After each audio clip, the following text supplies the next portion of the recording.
شروع اللہ کے نام سے جو بڑا مہربان نہایت رحم والا ہے۔ اے محمد صلی اللہ علیہ وآلہ وسلم، مجاہد لوگ تم سے غنیمت کے مال کے بارے میں دریافت کرتے ہیں کہ کیا حکم ہے؟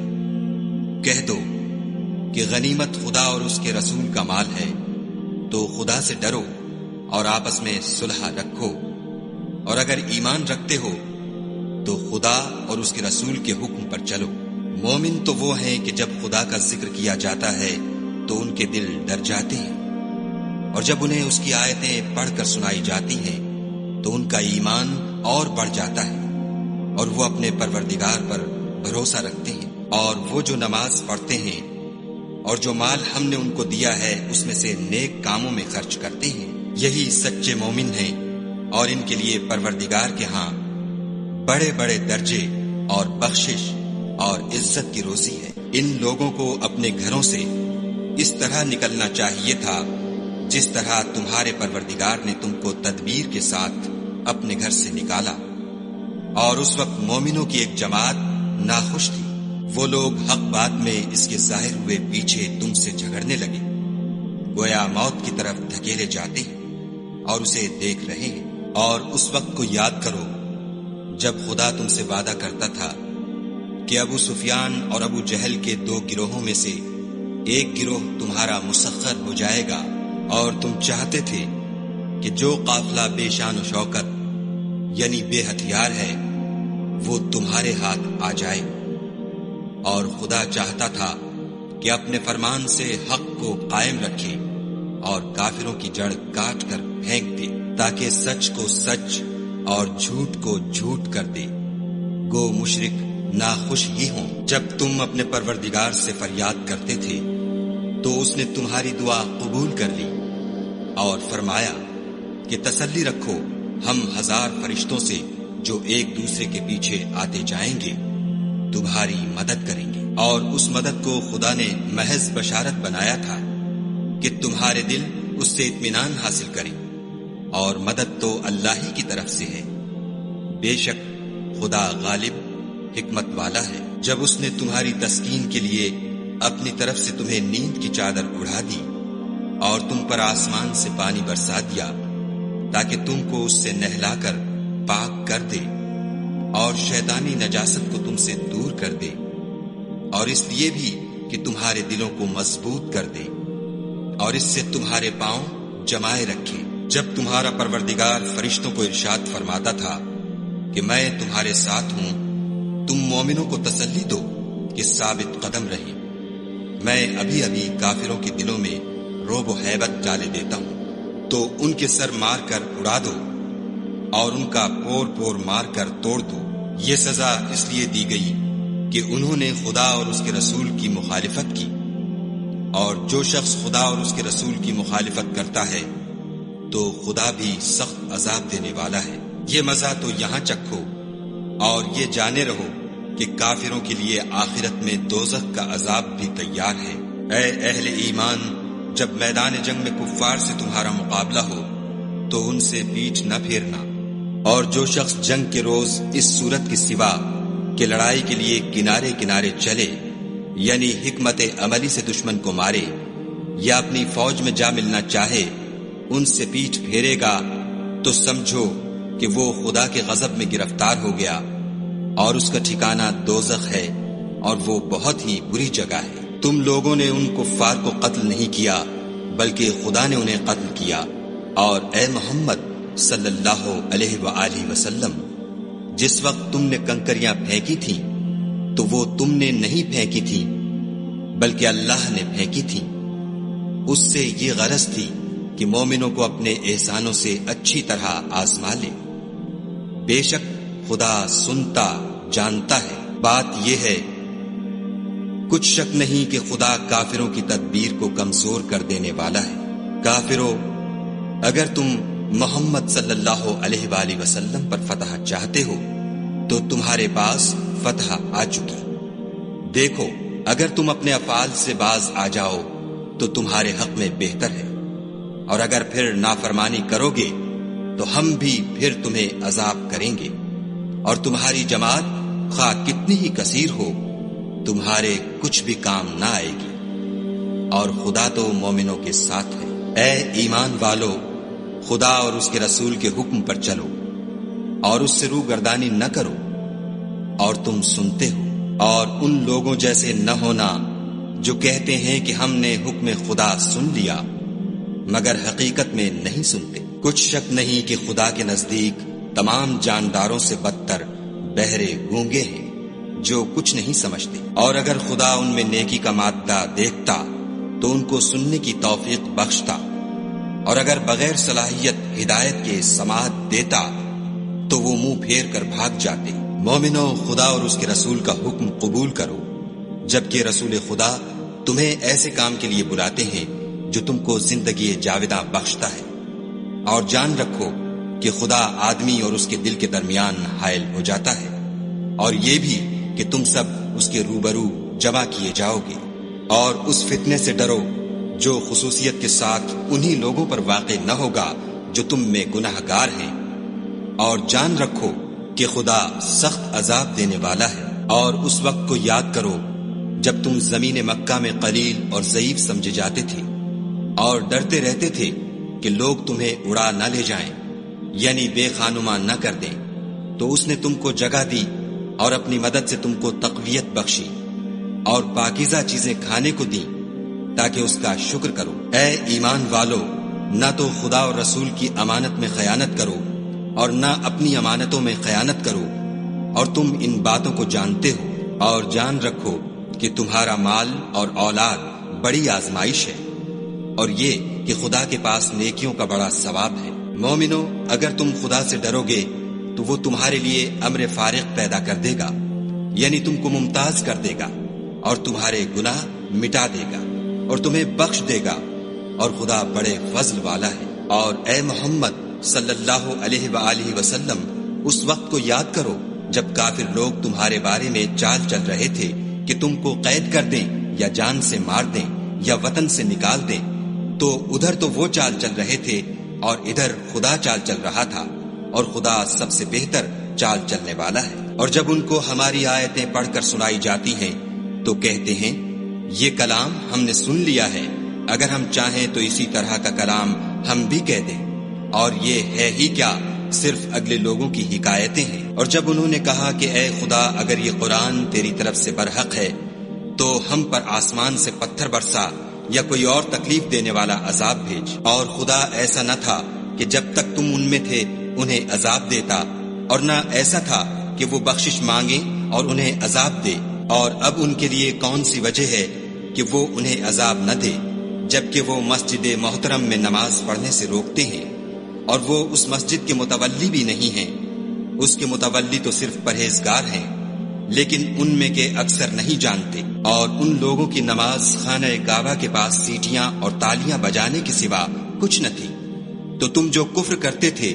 اب اس کے بدلے عذاب کا مزہ چکھو۔ جو لوگ کافر ہیں اپنا مال خرچ کرتے ہیں کہ لوگوں کو خدا کے رستے سے روکیں، سو ابھی اور خرچ کریں گے، مگر آخر وہ خرچ کرنا ان کے لیے موجب افسوس ہوگا، اور وہ مغلوب ہو جائیں گے، اور کافر لوگ دوزخ کی طرف ہانکے جائیں گے، تاکہ خدا پاک سے ناپاک کو الگ کر دے اور ناپاک کو ایک دوسرے پر رکھ کر ایک ڈھیر بنا دے، پھر اس کو دوزخ میں ڈال دے۔ یہی لوگ خسارہ پانے والے ہیں۔ اے پیغمبر صلی اللہ علیہ وآلہ وسلم، کفار سے کہہ دو کہ اگر وہ اپنے افعال سے باز آ جائیں تو جو ہو چکا وہ انہیں معاف کر دیا جائے گا، اور اگر پھر وہی حرکات کرنے لگیں گے تو اگلے لوگوں کا جو طریق جاری ہو چکا ہے وہی ان کے حق میں بڑھتا جائے گا، اور ان لوگوں سے لڑتے رہو یہاں تک کہ فتنہ یعنی کفر کا فساد باقی نہ رہے اور دین سب خدا ہی کا ہو جائے، اور اگر باز آ جائیں تو خدا ان کے کاموں کو دیکھ رہا ہے، اور اگر روگردانی کریں تو جان رکھو کہ خدا تمہارا حمایتی ہے، اور وہ خوب حمایتی اور خوب مددگار ہے۔ اور جان رکھو کہ جو چیز تم کفار سے لوٹ کر لاؤ اس میں سے 5واں حصہ خدا کا اور اس کے رسول کا اور اہل قرابت کا اور یتیموں کا اور محتاجوں کا اور مسافروں کا ہے۔ اگر تم خدا پر اور اس نصرت پر ایمان رکھتے ہو جو حق و باطل میں فرق کرنے کے دن یعنی جنگ بدر میں، جس دن دونوں فوجوں میں مٹھ بھیڑ ہو گئی، اپنے بندے محمد صلی اللہ علیہ وآلہ وسلم پر نازل فرمائی، اور خدا ہر چیز پر قادر ہے۔ جس وقت تم مدینے سے قریب کے ناکے پر تھے اور کافر بعید کے ناکے پر، اور قافلہ تم سے نیچے اتر گیا تھا، اور اگر تم جنگ کے لیے آپس میں قرارداد کر لیتے تو وقت معین پر جمع ہونے میں تقدیم و تاخیر ہو جاتی، لیکن خدا کو منظور تھا کہ جو کام ہو کر رہنے والا تھا اسے کر ہی ڈالے، تاکہ جو مرے بصیرت پر یعنی یقین جان کر مرے، اور جو جیتا رہے وہ بھی بصیرت پر یعنی حق پہچان کر جیتا رہے، اور کچھ شک نہیں کہ خدا سنتا جانتا ہے۔ اس وقت خدا نے تمہیں خواب میں کافروں کو تھوڑی تعداد میں دکھایا، اور اگر بہت کر کے دکھاتا تو تم لوگ جی چھوڑ دیتے، اور جو کام درپیش تھا اس میں جھگڑنے لگتے، لیکن خدا نے تمہیں اس سے بچا لیا، بے شک وہ سینوں کی باتوں تک سے واقف ہے۔ اور اس وقت جب تم ایک دوسرے کے مقابل ہوئے تو کافروں کو تمہاری نظروں میں تھوڑا کر کے دکھاتا تھا، اور تم کو ان کی نگاہوں میں تھوڑا کر کے دکھاتا تھا، تاکہ خدا کو جو کام کرنا منظور تھا اسے کر ڈالے، اور سب کاموں کا رجوع خدا ہی کی طرف ہے۔ مومنوں، جب کفار کی کسی جماعت سے تمہارا مقابلہ ہو تو ثابت قدم رہو،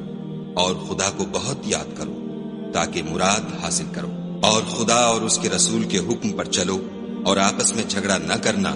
کہ ایسا کرو گے تو تم بزدل ہو جاؤ گے، اور تمہارا اقبال جاتا رہے گا، اور صبر سے کام لو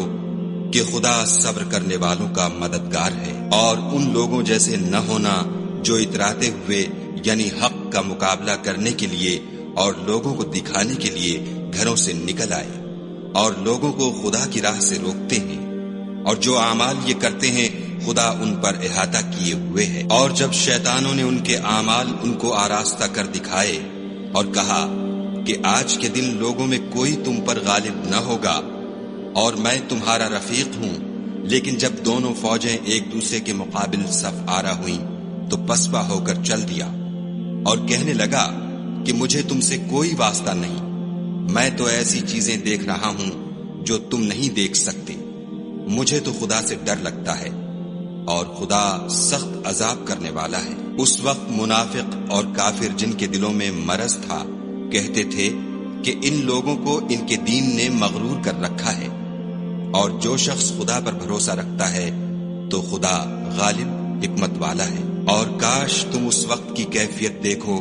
جب فرشتے کافروں کی جانیں نکالتے ہیں، ان کے منہوں اور پیٹھوں پر کوڑے اور ہتھوڑے وغیرہ مارتے ہیں، اور کہتے ہیں کہ اب عذاب آتش کا مزہ چکھو، یہ ان اعمال کی سزا ہے جو تمہارے ہاتھوں نے آگے بھیجے ہیں، اور یہ جان رکھو کہ خدا بندوں پر ظلم نہیں کرتا۔ جیسا حال فرعونیوں اور ان سے پہلے لوگوں کا ہوا تھا ویسا ہی ان کا ہوا کہ انہوں نے خدا کی آیتوں سے کفر کیا، تو خدا نے ان کے گناہوں کی سزا میں ان کو پکڑ لیا۔ بے شک خدا زبردست اور سخت عذاب دینے والا ہے۔ یہ اس لیے کہ جو نعمت خدا کسی قوم کو دیا کرتا ہے جب تک وہ خود اپنے دلوں کی حالت نہ بدل ڈالیں خدا اسے نہیں بدلا کرتا، اور اس لیے کہ خدا سنتا جانتا ہے۔ جیسا حال فرعونیوں اور ان سے پہلے لوگوں کا ہوا تھا ویسا ہی ان کا ہوا،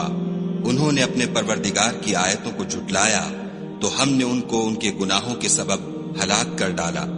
اور فرعونیوں کو ڈبو دیا، اور وہ سب ظالم تھے۔ جانداروں میں سب سے بدتر خدا کے نزدیک وہ لوگ ہیں جو کافر ہیں، سو وہ ایمان نہیں لاتے۔ جن لوگوں سے تم نے صلح کا عہد کیا ہے پھر وہ ہر بار اپنے عہد کو توڑ ڈالتے ہیں اور خدا سے نہیں ڈرتے۔ اگر تم ان کو لڑائی میں پاؤ تو انہیں ایسی سزا دو کہ جو لوگ ان کے پسے پشت ہوں وہ ان کو دیکھ کر بھاگ جائیں، عجب نہیں کہ ان کو اس سے عبرت ہو۔ اور اگر تم کو کسی قوم سے دغا بازی کا خوف ہو تو ان کا عہد انہی کی طرف پھینک دو اور برابر کا جواب دو، کچھ شک نہیں کہ خدا دغا بازوں کو دوست نہیں رکھتا۔ اور کافر یہ نہ خیال کریں کہ وہ بھاگ نکلے ہیں، وہ اپنی چالوں سے ہم کو ہرگز عاجز نہیں کر سکتے۔ اور جہاں تک ہو سکے فوج کی جمعیت کے زور سے اور گھوڑوں کے تیار رکھنے سے ان کے مقابلے کے لیے مستعد رہو، کہ اس سے خدا کے دشمنوں اور تمہارے دشمنوں اور ان کے سوا اور لوگوں پر جن کو تم نہیں جانتے، اور خدا جانتا ہے ہیبت بیٹھی رہے گی۔ اور تم جو کچھ راہ خدا میں خرچ کرو گے اس کا ثواب تم کو پورا پورا دیا جائے گا، اور تمہارا ذرا نقصان نہ کیا جائے گا۔ اور اگر یہ لوگ صلح کی طرف مائل ہوں تو تم بھی اس کی طرف مائل ہو جاؤ، اور خدا پر بھروسہ رکھو، کچھ شک نہیں کہ وہ سب کچھ سنتا اور جانتا ہے۔ اور اگر یہ چاہیں کہ تم کو فریب دیں تو خدا تمہیں کفایت کرے گا، وہی تو ہے جس نے تم کو اپنی مدد سے اور مسلمانوں کی جمعیت سے تقویت بخشی اور ان کے دلوں میں الفت پیدا کر دی۔ اور اگر تم دنیا بھر کی دولت خرچ کرتے تب بھی ان کے دلوں میں الفت پیدا نہ کر سکتے، مگر خدا ہی نے ان میں الفت ڈال دی۔ بے شک وہ زبردست اور حکمت والا ہے۔ اے نبی، خدا تم کو اور مومنوں کو جو تمہارے پیرو ہیں کافی ہے۔ اے نبی، مسلمانوں کو جہاد کی ترغیب دو۔ اگر تم میں 20 آدمی ثابت قدم رہنے والے ہوں گے تو 200 کافروں پر غالب رہیں گے، اور اگر 100 ایسے ہوں گے تو 1000 پر غالب رہیں گے، اس لیے کہ کافر ایسے لوگ ہیں کہ کچھ بھی سمجھ نہیں رکھتے۔ اب خدا نے تم پر سے بوجھ ہلکا کر دیا اور معلوم کر لیا کہ ابھی تم میں کسی قدر کمزوری ہے، بس اگر تم میں 100 ثابت قدم رہنے والے ہوں گے تو 200 پر غالب رہیں گے، اور اگر 1000 ہوں گے تو خدا کے حکم سے 2000 پر غالب رہیں گے، اور خدا ثابت قدم رہنے والوں کا مددگار ہے۔ پیغمبر کو شایع نہیں کہ اس کے قبضے میں قیدی رہیں جب تک کافروں کو قتل کر کے زمین میں کثرت سے خون نہ بہا دے۔ تم لوگ دنیا کے مال کے طالب ہو اور خدا آخرت کی بھلائی چاہتا ہے، اور خدا غالب حکمت والا ہے۔ اگر خدا کا حکم پہلے نہ ہو چکا ہوتا تو جو فدیہ تم نے لیا ہے اس کے بدلے تم پر بڑا عذاب نازل ہوتا۔ تو جو مال غنیمت تمہیں ملا ہے اسے کھاؤ کہ وہ تمہارے لیے حلال طیب ہے، اور خدا سے ڈرتے رہو، بے شک خدا بخشنے والا مہربان ہے۔ اے پیغمبر، جو قیدی تمہارے ہاتھ میں گرفتار ہیں ان سے کہہ دو کہ اگر خدا تمہارے دلوں میں نیکی معلوم کرے گا تو جو مال تم سے چھن گیا ہے اس سے بہتر تمہیں عنایت فرمائے گا، اور تمہارے گناہ بھی معاف کر دے گا، اور خدا بخشنے والا مہربان ہے۔ اور اگر یہ لوگ تم سے دغا کرنا چاہیں گے تو یہ پہلے ہی خدا سے دغا کر چکے ہیں، تو اس نے ان کو تمہارے قبضے میں کر دیا، اور خدا دانا حکمت والا ہے۔ جو لوگ ایمان لائے اور وطن سے ہجرت کر گئے اور خدا کی راہ میں اپنے مال اور جان سے لڑے وہ، اور جنہوں نے ہجرت کرنے والوں کو جگہ دی اور ان کی مدد کی وہ آپس میں ایک دوسرے کے رفیق ہیں۔ اور جو لوگ ایمان تو لے آئے لیکن ہجرت نہیں کی تو جب تک وہ ہجرت نہ کریں تم کو ان کی رفاقت سے کچھ سروکار نہیں۔ اور اگر وہ تم سے دین کے معاملات میں مدد طلب کریں تو تم کو مدد کرنی لازم ہے، مگر ان لوگوں کے مقابلے میں کہ تم میں اور ان میں صلح کا عہد ہو، مدد نہیں کرنی چاہیے، اور خدا تمہارے سب کاموں کو دیکھ رہا ہے۔ اور جو لوگ کافر ہیں وہ بھی ایک دوسرے کے رفیق ہیں۔ تو مومنو، اگر تم یہ کام نہ کرو گے تو ملک میں فتنہ برپا ہو جائے گا اور بڑا فساد مچے گا۔ اور جو لوگ ایمان لائے اور وطن سے ہجرت کر گئے اور خدا کی راہ میں لڑائیاں کرتے رہے، اور جنہوں نے ہجرت کرنے والوں کو جگہ دی اور ان کی مدد کی، یہی لوگ سچے مسلمان ہیں، ان کے لیے خدا کے ہاں بخشش اور عزت کی روزی ہے۔ اور جو لوگ بعد میں ایمان لائے اور وطن سے ہجرت کر گئے اور تمہارے ساتھ ہو کر جہاد کرتے رہے، وہ بھی تمہیں میں سے ہیں، اور رشتہ دار خدا کے حکم کی روح سے ایک دوسرے کے زیادہ حقدار ہیں۔ کچھ شک نہیں کہ خدا ہر چیز سے واقف ہے۔